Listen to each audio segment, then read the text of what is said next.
Welcome to the Michigan Man Podcast on Wolverine Sports Radio, a member of the V-Sporto Network, and in partnership with SB Nation's Maize and Brew, for Wolverine fans from coast to coast. Go Blue, and welcome to the show. I'm your host, Mike Fitzpatrick. With us on this week's Game Day segment will be Isaiah Hole from USA Today's Wolverines Wire. Before he joins us, a few of my thoughts to get us started. The parade and following celebration at Chrysler last Saturday was a lot of fun. Not only was it a chance to show Jim and the team how much they were appreciated, it was also a chance to say thank you and goodbye to the seniors and those leaving for the NFL like JJ. It will be a night we'll remember forever. As I've said many times in the last few years, enjoy this run. You never know how long it will take to get back to the top of the mountain. It's been a blast. By now, we all know about Jim's NFL interviews. The media reports on whether Jim will get the job in LA are really all over the map. As of this afternoon, the Chargers announced they will interview 2 more candidates before making a decision. One on Friday and another on Saturday. That, of course, can all change. In the meantime, the coaches are out on the road recruiting and already starting to plan for spring practice. The beat does go on. My guest today says, buckle up. We are in for an interesting winter when it comes to Michigan football. Up next on our Game Day segment is Isaiah Hole from USA Today's Wolverines Wire. So stay with us.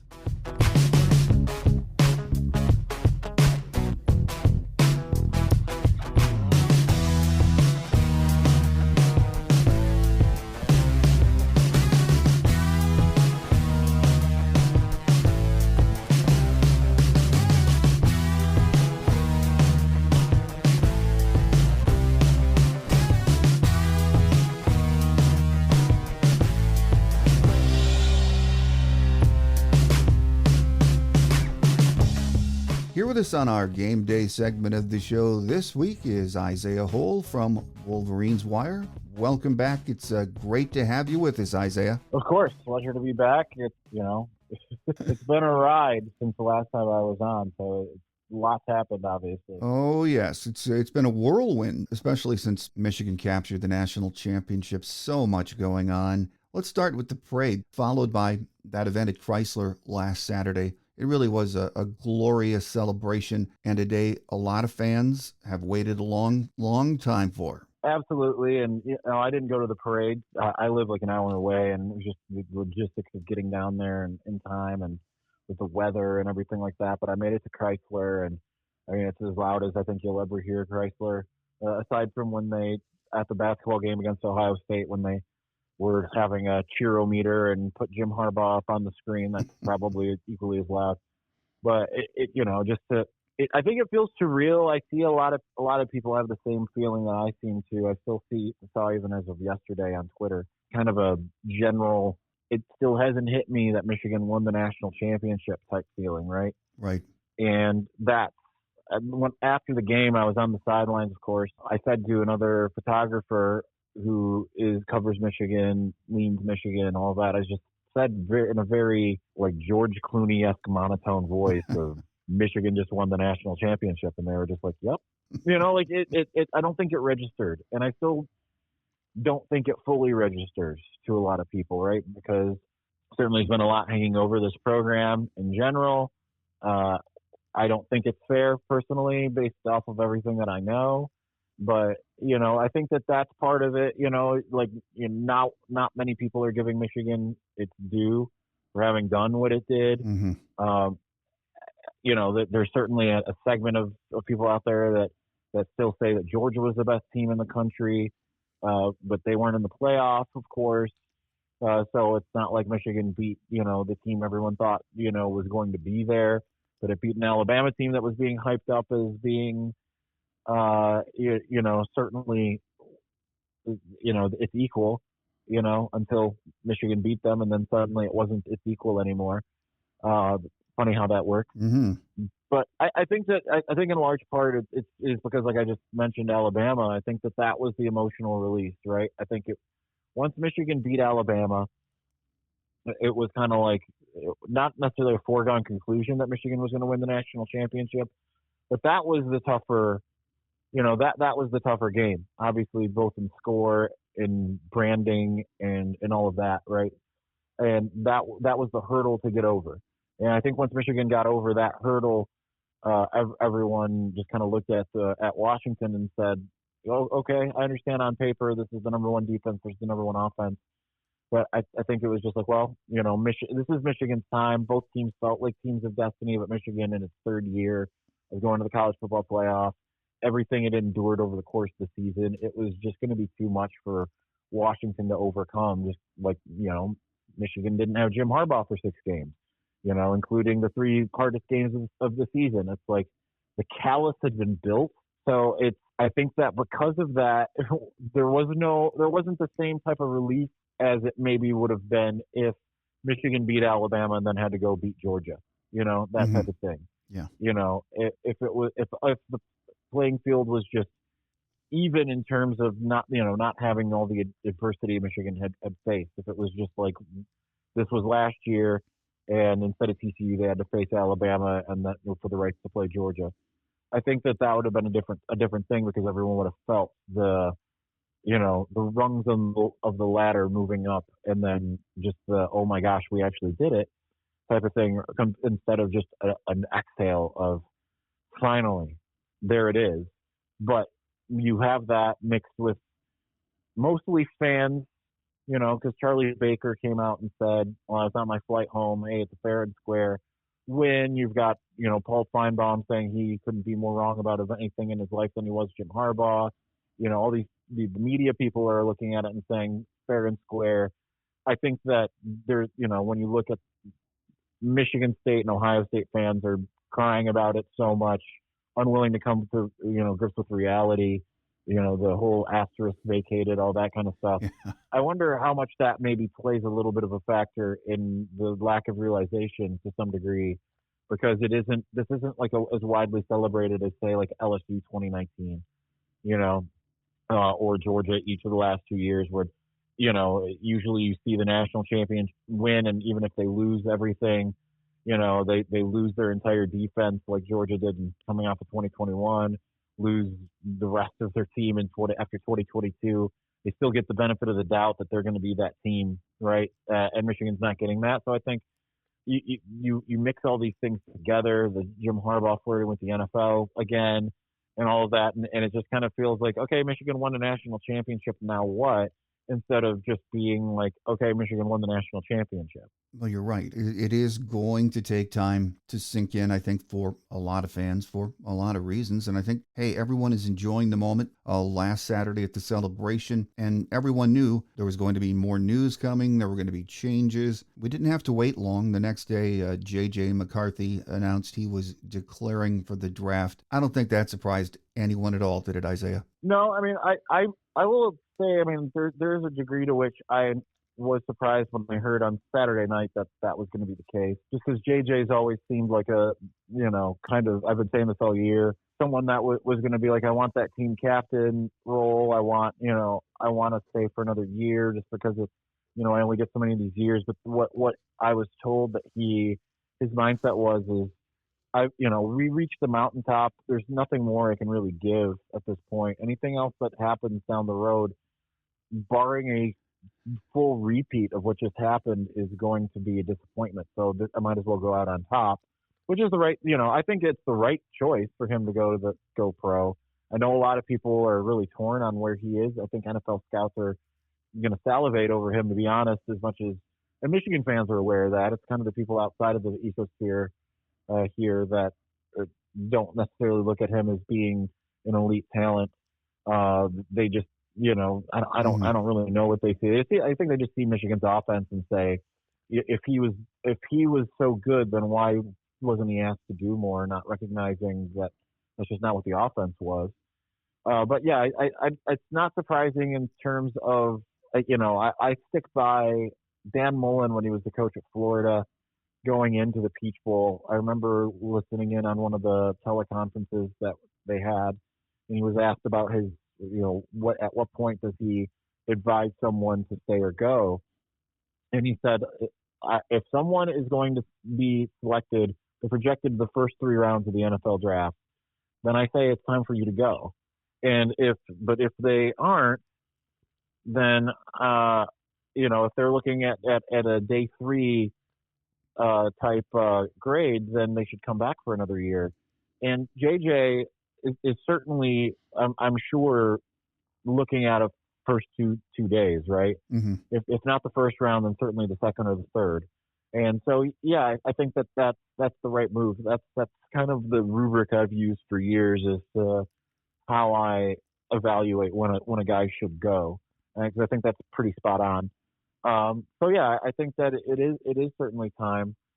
But that with him moving on, I think that's part of the, like I said, the what happens now, because we've seen most teams when they win the championship, it's not that they run back their entire team. Certainly that's not the case, but usually that's the first step of kind of a dynastic period to some degree. Georgia obviously had its 2 years, and Alabama going all the way back to 2008, 2010 or whatever that was, when they beat Texas. That was obviously the start of that. The only ones that kind of weren't, or only one that kind of wasn't that was, I guess, LSU, because they kind of fell off a cliff after the 2019 win. But even Ohio State, even though they had their one in 2014, I mean, that kind of spurred them to higher levels, kind of more so 5 years from then. So I think that's where, like, when you look at the quarterback leaving, the fact that Michigan doesn't have its obvious heir apparent behind him, you look at, well, it could be Alex Orji, it could be Jaden Denegal, and I understand that they aren't sexy names. Orji was a 3-star. Denegal was actually a 4-star. Mm-hmm. And obviously they've got Jaden Davis, so once 5-star, who ended up being a 4-star. They've got options there. But I think that you start looking at it and saying, okay, well, what's next? Because you want to be able to build on it. Certainly college football is changing with the expanded playoff and everything. And to be able to get there does not necessarily mean going undefeated and having the type of season Michigan just had. It just means getting in and then going for a run, kind of like what you'd see in the NFL playoffs. Green Bay, had a terrible start. And now it's the team that no one wants to play in the playoff, right? So it's kind of the same thing now when you get to the college football. So it's not surprising that JJ moved on, but now you have to wonder where Michigan does go from here. Obviously, quarterback, even more obviously, whatever happens with the head coaching situation, which, no one at this juncture, anyone who says that they know what's going to happen is just speaking out of both ends of their mouth, right? Well, I would think so. I mean, as you and I discussed before we started taping, we are going to be hearing these stories nonstop, maybe until February 15th. None of what's happening with Jim, I don't think surprises anyone. We knew this was going to happen. When you look at his age, he just turned 60. This time, it might be more serious because you think if he doesn't go now, probably he will not go back to the NFL, will he? Never say never, but there's a couple of things that I look at here. Because, yes, he's a hot commodity. He just won a national championship. The league is, long desired outside of 1 year to have him return. But the league has also changed quite significantly since he last was a head coach, right? Hanging out with my one of the pastors at my church and earlier today, and he was saying, become such an offensive-oriented league in terms of wanting an explosive offense that can really dominate in that terms. Whereas Jim Harbaugh's offense is more akin to Pete Carroll, who just got let go for not having enough offense. So you wonder how our team's going to be looking at it at this point, right? Like, I understand he is a hot commodity. Obviously, he's been interviewed so far by 2 teams, the Chargers and the Falcons. And certainly, Bill Belichick's still out there. He's having his second interview with the Falcons, reportedly. So it's not the be-all, end-all, but most teams are looking more so for that young, hot shot head coach, right? Because It worked with Sean McVay, it's worked with Kyle Shanahan, it's worked with Matt LaFleur, right? So that's kind of what the new standard is. Not that Harbaugh is going to get turned down. They'll look and see what he did at Michigan, recognize that, he's, going to be in the same vein as his brother, but, Harbaugh hasn't necessarily even put out offenses as explosive as what his brother's putting out right now. So there's that element to it. I think there's also the whole thing to me and why I'm not going to sit there and overreact, because you see people that 3 days ago there were, you see people say like, oh, it's probably like 60-40, 70-30 that Jim returns to Michigan, and then he interviews with the Chargers and suddenly their numbers drop, and then he interviews with the Falcons and the numbers drop even more. And to those who are that reactionary, I say, like, what's really changed than compared to the last couple of years? Because last year it seemed evident to me that he was probably coming back, and he had interview with the Broncos, and there were other teams that were interested that he was discussing things with. And he, even from what I had heard, wasn't widely reported, but from what I had heard, he even gotten the offer with the Broncos and declined it. You have to keep in mind that Jim Harbaugh is going to be looking for the perfect situation, and maybe he gets that, right? Maybe the historically stingy Spanos family will end up giving him everything he wants, and he'll end up going there. Or, they'll meet somewhere in the middle, and Jim Harbaugh will say, still not good enough, and I'm just going to go back to Michigan where I can get almost everything that I want in order to, live the life that I want to live in terms of a coaching situation. This is kind of why I say, like, nobody really knows anything. Could Harbaugh leave? He absolutely could leave. But at the same time, anyone who kind of asserts, like, this is it, he's gone, this is what's happening. Well, he's still employed by Michigan. He is exploring, but exploring doesn't mean gone. We've seen exploring the last couple of years. Now, 2021, yeah, he fully intended on taking that Vikings job until the interview went poorly. And then said, like, I'm staying at Michigan as long as they want me. Certainly things have changed since then, which is frustrating. But, like, we saw last year that just because he interviews and has interest somewhere, or there's mutual interest, that does not equate to gone. So I bide everyone to just buckle your seatbelt, sit tight, don't get too emotional one way or the other, because, yeah, he could leave, but he could also stay. We could be going down the road here in August and talking about Jim Harbaugh running things back again, right? Like, none of the above options would surprise me. The emotional hedging of, oh, he's gone, and the typical, you see the same types of reactions on the message boards as we've seen for the last 2 years of, like, I'm just sick of it. If you want to go, just go. And it's like, yeah, if you would have had your way 2 years ago, if you would have had your way this time last year, then you wouldn't have a national championship, almost certainly. So, be careful what you wish for. Just let him go through the paces. Yes, it's hurting recruiting and the transfer portal and all that stuff.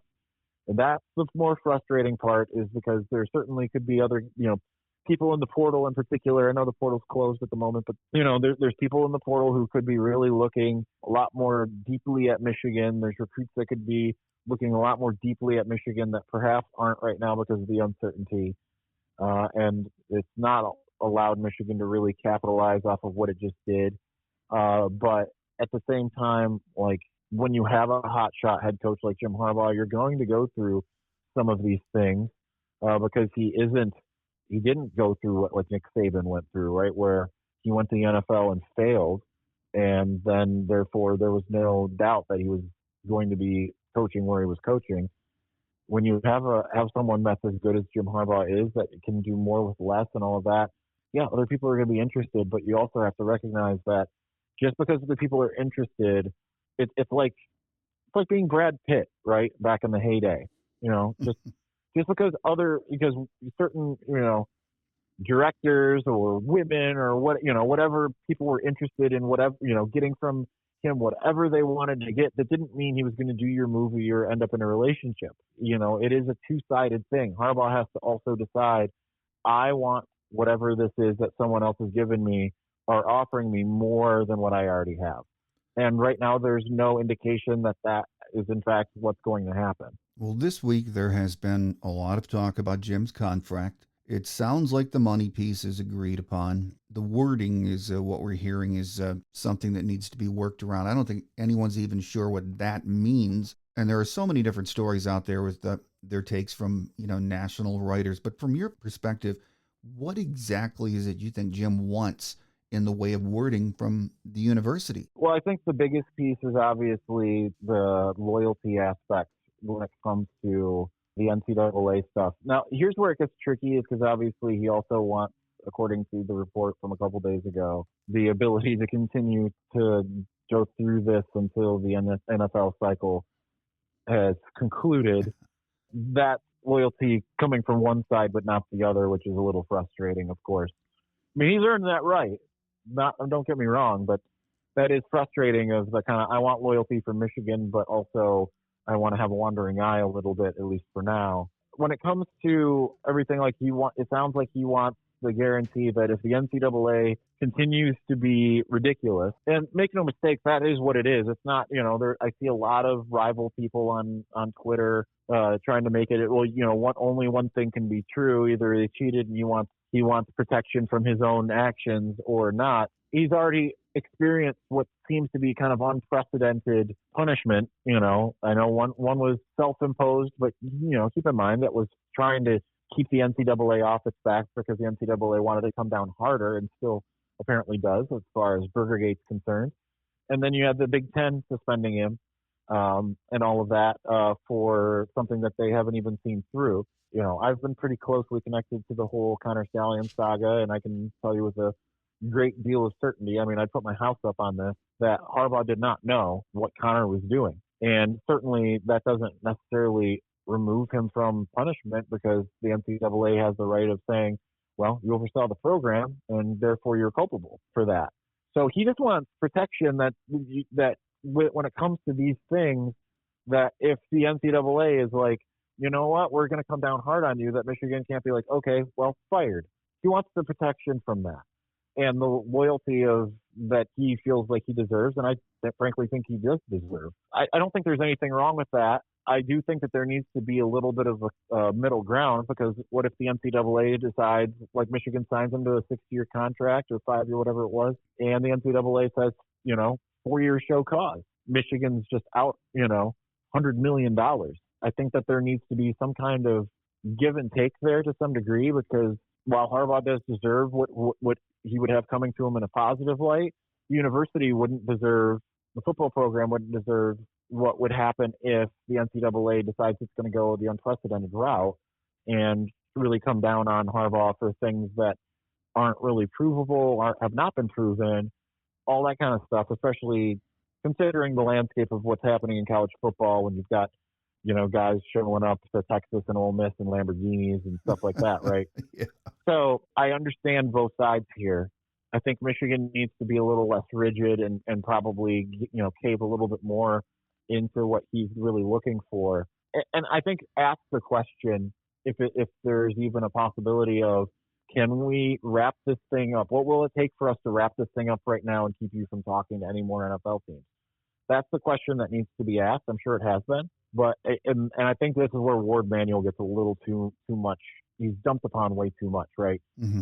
I don't think that there is an answer that Jim Harbaugh would say, well, if you do this and this, then I'm, I won't have that wandering eye. I don't think that that's the case. I think he's got that wandering eye, at least for the moment. So I think that it's just a kind of a complex issue in terms of there's certain things that he wants guaranteed for Michigan. I think Michigan can give those to him, and that's a pretty good bargaining chip, right? Because if the Chargers don't give him as much money, don't give him as much flexibility, don't give him the GM he wants, and it sounds like the Chargers are trying to do that, and don't give him, everything he feels like he needs to succeed and thrive at the highest level, then he can always sit there and say, well, the grass is greenest where I'm already at.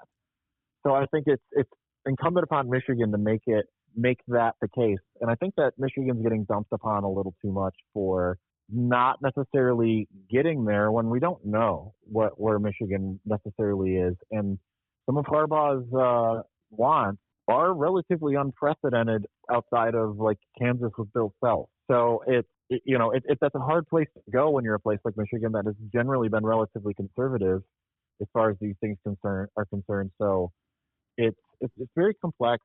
If I'm Michigan, I honestly just say, all right, you know what? We're going to give you pretty much everything. We're going to create like a little bit of a hedge of protection just in case the worst case scenario comes down the pike, whatever that might be. The NCAA has a vendetta, and they're going to get you at all costs. We're gonna find a way to protect ourselves at least a little bit, one way or another. And but otherwise, here's everything. So you can make your decision knowing that the best case scenario for you is to return and finish your career at Michigan. I think that would be the best way to go.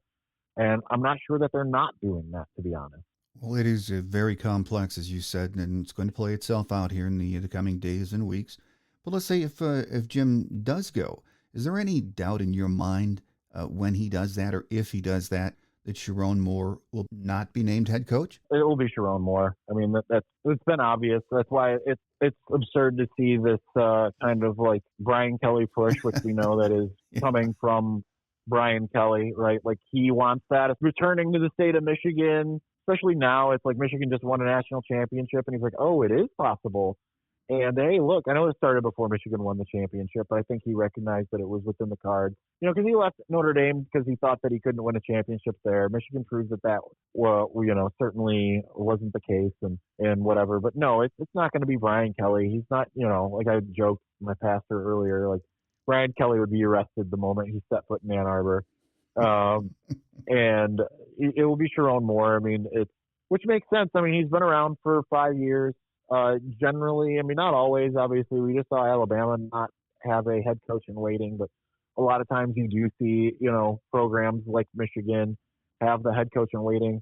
I know it didn't really work out that way for a little while, but I mean, certainly, Gary Moeller was the head coach in waiting, behind Bo Schembechler, and then when that didn't work out for the reasons it didn't, then Lloyd Carr, was promoted. But generally, you would see that type of thing, Same reason why Ryan Day was the head coach in waiting at Ohio State, even though he was only there for, a year, but before he became a head coach. So I think that considering that Michigan found a recipe for success in the current state of college football, doing as much as you can to keep things the same, keep the band together, not find yourself in a situation like Alabama is currently in, where you're just losing the entire roster, or Washington is, they were going to lose a lot anyway to the draft, but, losing your entire roster, I think what you want to do is create as much stability as possible, much continuity, and Sharon Moore would provide that. I think the next step then would be,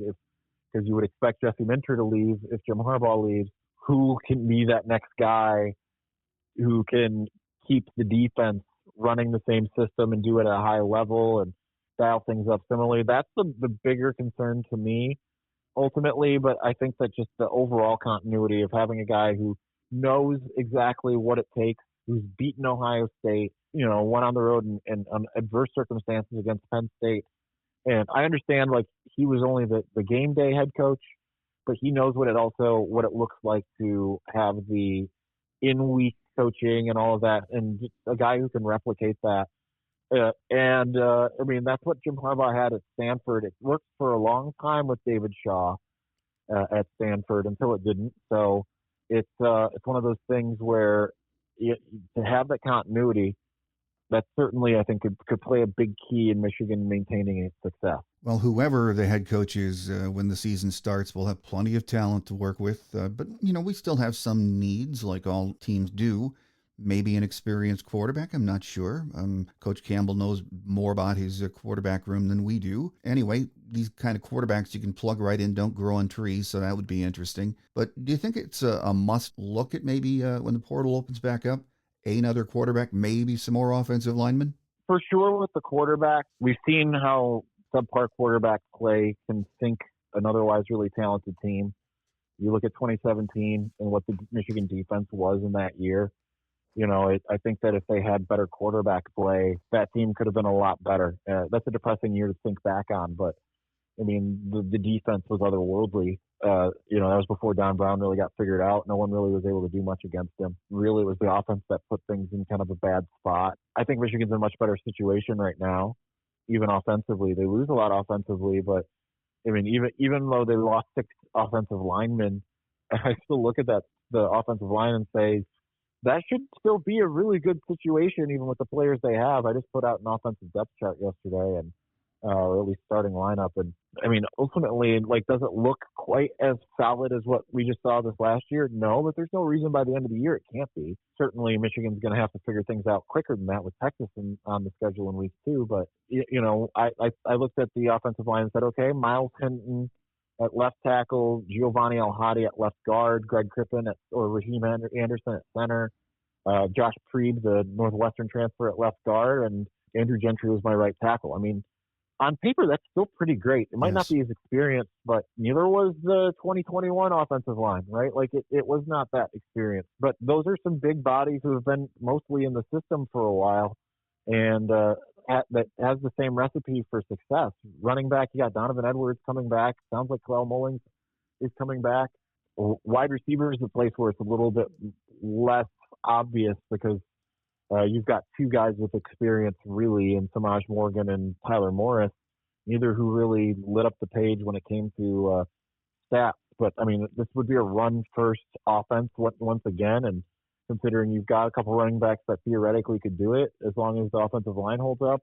Obviously, you've got a great safety valve in Colston Loveland, who very well could be the best tight end in the country this next year. There's a lot to still like on offense. It's just very unproven. Defensively is the opposite side, right? Defensively, you pretty much have you lose a lot, but you also just have so many players that were very pivotal in the success. I mean, you've got the literal exact 4 guys on the defensive front that were out there for the final play against Alabama. Mason Graham and Kenneth Grant, Derek Moore, and Josiah Stewart. I mean, those 2 edge guys were the ones who made the biggest play, Derek Moore being the one who actually had the tackle on Jalen Milroe, and Josiah Stewart, who had the play everyone was fawning over by putting J.C. Latham on his backside. So you've got those 4. You've got Ernest Hausman, who looked excellent this year. You bring in Jayshon Barham. You've got Rod Moore, Makari Page, Keon Sabb, Will Johnson coming back. And that you kind of back into that situation of who's that other guy at the corner. Obviously, it's going to be really difficult to replicate Mikey Sainristil still and his leadership and timeliness at the nickel position. And who knows who that guy would be. But Michigan's kind of starting to get to that point where next man up is starting to feel like a thing again. And it's kind of on both sides of the ball. So that's where the defense looks like it should be a top 5 unit yet again in the country, as long as, the coordinator situation's right. If Jesse Minter's back, then forget about it. It's going to be. On the other side, offensively, like I like the ideas of Alex Orji running the offense. We've seen his arm very sparingly. He has one, and we saw him drop that dime to Samaj Morgan in the spring game last year. You figure like he was just used to in bowl prep to replicate Jalen Milroe. You could see Michigan running a kind of a similar offensive attack. Kind of a more run first, but we'll stretch the field with the arm and kind of more of a dual threat. Actually, to me, to some degree, that's kind of a tantalizing thought of kind of moving into the 21st century a little bit more, maybe using his legs more than you used J.J. McCarthy. And, he's a bigger body. He's not going to be as easy to bring down, probably a little bit more unlikely to get injured and all of that kind of stuff. I think that there could be a lot of upside with that. But I think it would be a similar formula, really, complementary football. And if that quarterback position is right, and yes, I think that you look at like a Will Rogers and say, what would it take? Or a Michael Pratt, would you consider maybe making a change? I think those are different things that you could look at and say we could still maybe even run it back right away, but you might still be just fine with what you've got, to be honest. When you look at it realistically, this team is set up and built for success, isn't it? Absolutely. I mean, I think the biggest thing is the systems in place, having enough star-type players. I think that there's a lot more talent that Michigan has than people realize. Because, like I mentioned, Keon Sabb earlier, right? Mm-hmm. Or Jaden Davis. These were guys that at one time were at least considered 5 stars and fell in the rankings. But then when it came to Keon, because obviously we haven't seen Jaden Davis yet, when it came to Keon Sabb, he has performed like a 5-star when he's been asked to go out there. Right? He doesn't look like he looks incredibly talented. He's making plays. You look at the national championship game, He had the one bad play where he whipped on a tackle, and otherwise he saved a touchdown. He was kind of everywhere on the field, and he was that way early in the season as well. And had the pick six against Minnesota, had the other interception against Indiana, I believe. So very, very talented player, and he's still kind of languishing on the bench because the guys who are ahead of him. Rod Moore was a 3-star who's played like a 5-star. Makari Page has been absolutely solid. Like they've done such a good job of identifying, and people will look at it and say, well, Michigan doesn't have all of these 5-stars like all of these other teams. It hasn't really mattered, honestly, because Michigan's gotten 5-star play kind of across the board from a lot of these guys. And even it's funny because the offensive line, for instance, this last year, you had a couple guys who were 5-stars like Miles Hinton, who I didn't feel like played like a 5-star, but you had a 3-star in Zach Zitter who played like a 5-star. They've done such a good job of identification and development that they're getting those performances out of everyone. I think, yes, recruits matter. Stars matter, but only in so much that they actually produce. That's the most important thing, because Michigan's brought in 5-stars, but it hasn't. When you look at like Donovan Peoples-Jones, who was a 5-star, did he produce on the same level as some of the other 5-stars in his class, like Devontae Smith and Jalen Waddle and Henry Ruggs? No, he didn't. Did he even produce to the same level as like a Ronnie Bell, who was a 3-star that everyone mumbled and grumbled about the moment that he committed? No, but they've had better luck at finding those either diamonds in the rough or guys who were already diamonds that just maybe weren't as polished as they necessarily needed to be. They've had really good success with, Aiden Hutchinson was a 4-star. I remember not thinking that highly of him as a recruit. Like, I thought he was very good, but I didn't think he was going to turn into what he became. And you couple him with Kwity Paye, who was another guy who everyone grumbled about. They've just managed to hit on so many guys that a lot of people were overlooking. And you mix that with just everyone buying in. I think that's the most important thing of all of this. Everyone on the same page, everyone able to move forward and having the same vision, and because I think that is underrated in the current era of college football where everything has become me first. I have no problem with NIL. I think NIL is actually, it's long overdue. It's a smart thing. But the problem with NIL is it creates a scenario where everyone's kind of out for themselves. And if it doesn't work, especially with the transfer portal, they can just go somewhere else, right? They can just, I'm going to find a place where I can make the money I want and I can get the production that I want. Instead of everyone saying, like, I'm going to be a part of the whole. I'm going to lean into it, because Michigan has really created a team first culture. What it's allowed things with the defense to do is it's made it so that they can go even further than a lot of other defenses could, because guys have been so eager to learn and understand and know what they're doing. They aren't just learning the what, they're learning the why. And because they learn the why, then they're able to put in the types of coverage schemes that, like Ohio State says, we've never seen anything like this before. They're able to frustrate Michael Penix, the number one passing offense in the country, in ways that they weren't, because they're able to go a little bit deeper, because the players not just wanting to go out and showcase their own ability, wanting to be a part of the whole. What that allows them to do is install things to go further, because now they understand the why they're doing what they're doing. And it's not just, well, that guy's got a nose for football. Well, he's got a nose for the football because he knows exactly what the scheme is calling for him to do and what's calling for him to not do, to allow him to shine in the moments in which he will shine, or the guy next to him to shine when it's his time to shine, because everyone's got 1/11th of the pie. So I think that's been the most important thing that Michigan's done, and because of that, it's allowed guys to play in their lane, for 3-stars at times to play like 5-stars, and for everyone to just kind of pull in that same direction. That there's a good reason why Michigan's had its success. And I think that success can honestly be replicated next year if they still continue to have that same buy-in, and that will require at least being smart with personnel decisions, especially if Jim Harbaugh does leave. Final question before we let you get away, Isaiah, and this is a if Jim leaves question. If you head for the NFL now, in coming years when we reflect on his tenure as Michigan head coach, everything that's happened during these 9 years, Do you think we forget the early years, the COVID season, the NCAA stuff, and, years down the road say, man, those were the days?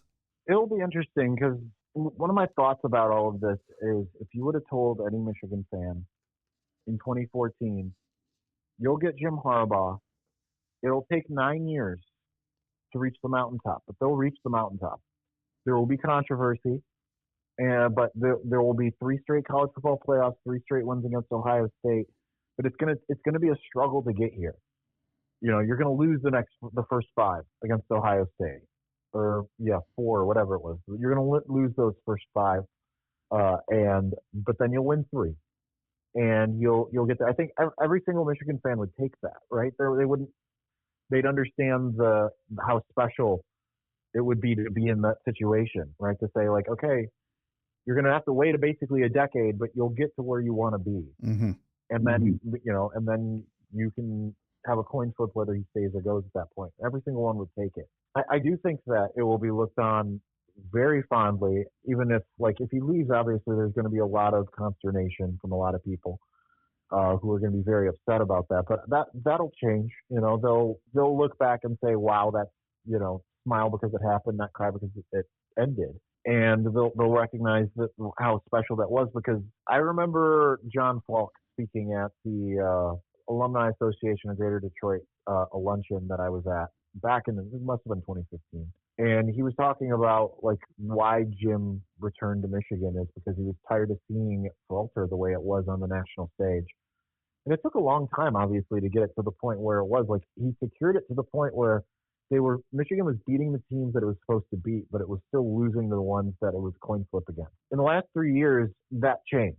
Sometimes it's easier to climb the first 2/3 of the mountain before, and harder to get to the summit, right? Because the slope isn't quite as great. So Jim at least brought it to that point where, okay, we got to make that final push. And then he made that final push. Now, we'll see how sustainable it is if he leaves. But if nothing else, he got Michigan back to the point where it was before the Rich Rod and Brady Hoke years, back when I was thinking a lot the last few days about how in 2005, 2006, Entourage came out, and in episode 1 or 2, Jeremy Piven's character, Ari Gold, says he went to Michigan, and Eric, the manager, responds, "Good football team."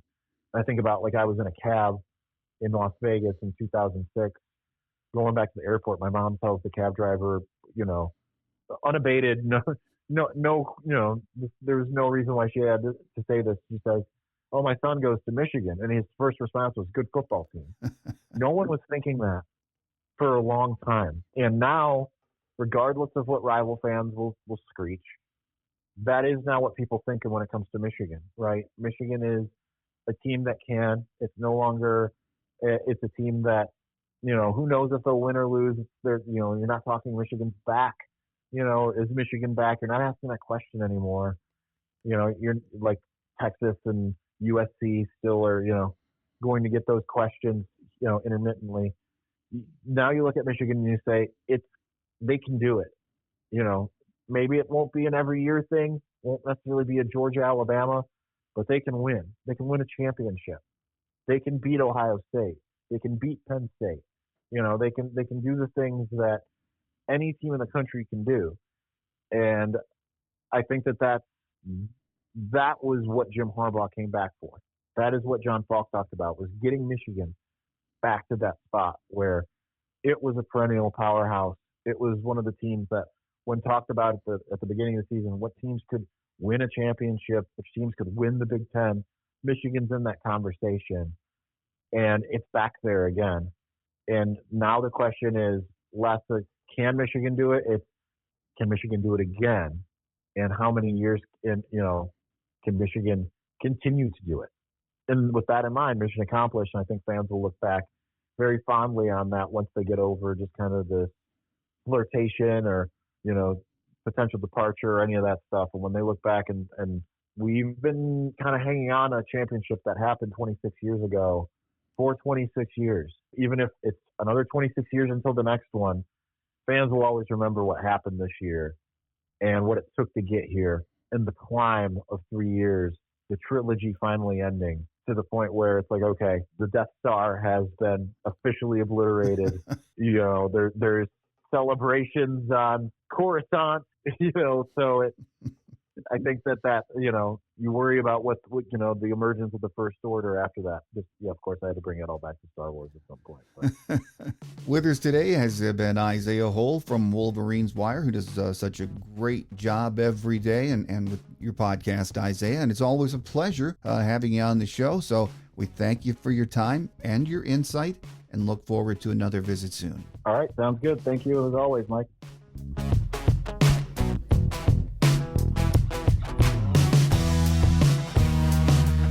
A few news and notes before we sign off for today. Basketball is in action tonight, Thursday as we tape, against number 14 Illinois at home. Juwan Howard's team is 7-10 overall, 2-4 in Big Ten play heading into tonight's action. Women's hoops fell into an early hole and came within 4 points in the third quarter, but could not complete the comeback, falling 62-43 to Nebraska on Wednesday evening at Pinnacle Bank Arena. The ladies are 12-6 overall, 3-3 in Big Ten play. Rivalry week is in full swing as hockey takes on Michigan State in a home-and-home series this weekend. The teams will first face off in East Lansing on Friday night at 7 p.m. before doing battle on Saturday evening, again at 7 p.m., with a maze-out planned at Yost Ice Arena. Both games will be streamed live on Big Ten Plus. Michigan is 10-7-3 overall, 3-5-2 in Big Ten play. That will do it for now. There is a lot happening on the Michigan athletic scene with winter sports, but the big story will continue to be Jim Harbaugh. Who knows what will happen in the coming days? Whatever that is, we will be right back here next week to bring you the latest. Have a great Wolverine weekend, everyone. I'm your host, Mike Fitzpatrick. Until we meet again, take care, and as always, go blue. Thanks for joining us today on The Michigan Man, here on Wolverine Sports Radio, a member of the V Sporto Network, and in partnership with SB Nation's Maize and Brew. Our listener lines are open 24/7 for your calls at 313-263-4842. That's 313-263-4842. Or email us at themichiganmanpodcast@yahoo.com. That's themichiganmanpodcast@yahoo.com. The Michigan Man Podcast is produced at the studios of Robin Lynn Productions, Allen Park, Michigan, and is not affiliated with the University of Michigan. Go Blue!